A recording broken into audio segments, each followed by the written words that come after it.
Welcome back, everybody. Really happy to be in this space with you, looking at a book that a lot of us have never really go through that much, and finding passages that are relevant. I really believe that God being all-knowing and all-powerful, you can literally every day flip open a book in a random spot, the book, and find something that you can apply to that day, that you can apply to a situation that you are in. I truly believe that. Because there's no such thing as coincidences, and everything happens for a reason. Today we're going to deal with Galatians 6. I believe we're going to go 1 to 5.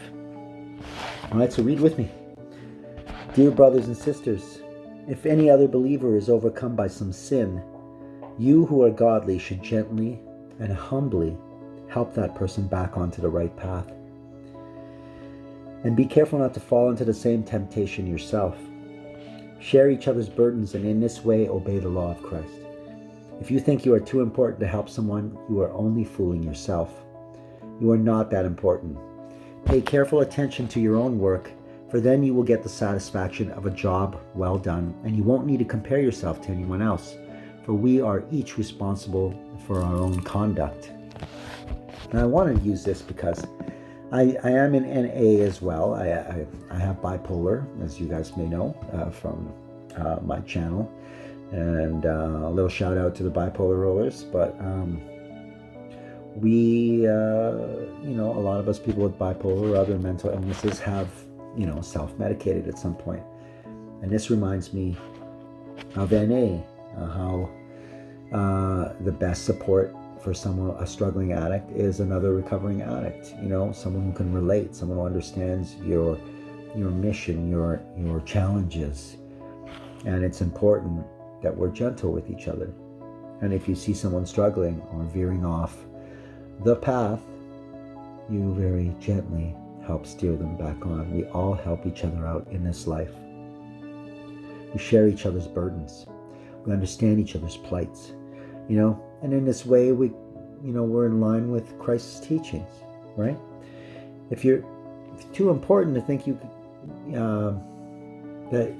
that it's not your responsibility to help someone, well, you wouldn't do that well in programs like NA or AA or that sort of thing, because we're not too important to help somebody, and you are never too important to reach out to another fellow human being and help them in a moment of crisis. We're all in this together, and no one gets out alive. This is Liz, by the way. She's my little cutie pie. She's playing with my legs while we go through these lessons together. You want to pay careful attention to your own work. That being like, it's important that you understand that in this life, in order to do God's work, even in programs like NA, there's what we call service. In the church too, service. You're giving to others. You are providing a service, whether that just be watching someone's dog, or helping a little old lady across the street, or helping someone count change at a counter, if they're a little slow and they're holding up the line. Anything you can do for another fellow human being. Galatians 6, 1 to 5. Be of service to someone. Serve your fellow man. Contribute a little bit to humanity. Bring back humanity. Because we're missing it, We're so caught up in our own little personal dramas and life that we're losing touch with each other. It's funny, when the internet first came out, I thought what a great way to connect all of us together. And yet we're even more disconnected than we've ever been. Cliche, I get it. A lot of people say that. But man, think about it.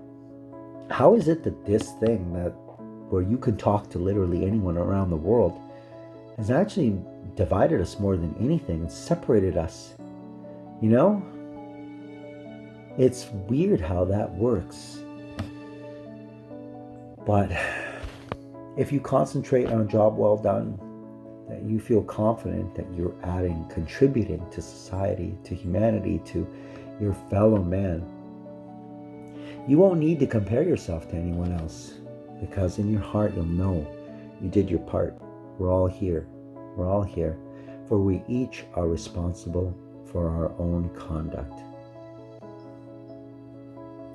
There's a lot to digest there. You know, the Holy Spirit produces this kind of fruit in our lives. So love, joy, peace, patience, kindness, goodness, faithfulness, gentleness, and self-control. There is no law against those things. And yeah, so I went into Galatians 6:22 and 23.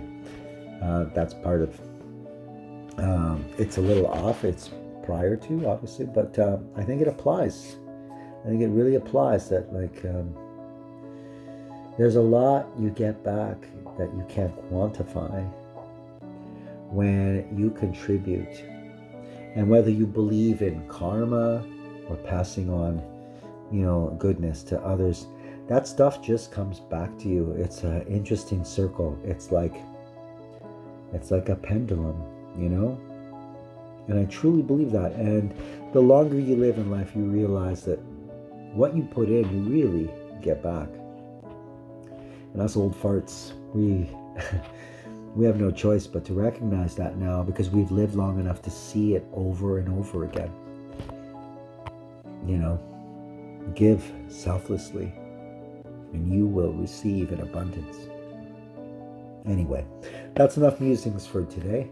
Go out there and do a little service for your fellow man. Pay careful attention to your own work, and help someone in need if they are overcome by some sin, whether gambling, drug addiction, crime, maybe in a bad relationship, or maybe being too promiscuous. Gently and lovingly help them get back on the right path, because you're helping yourself, because there is no separation. We are all one, my brothers and sisters. Thanks for joining me. Take care of yourselves.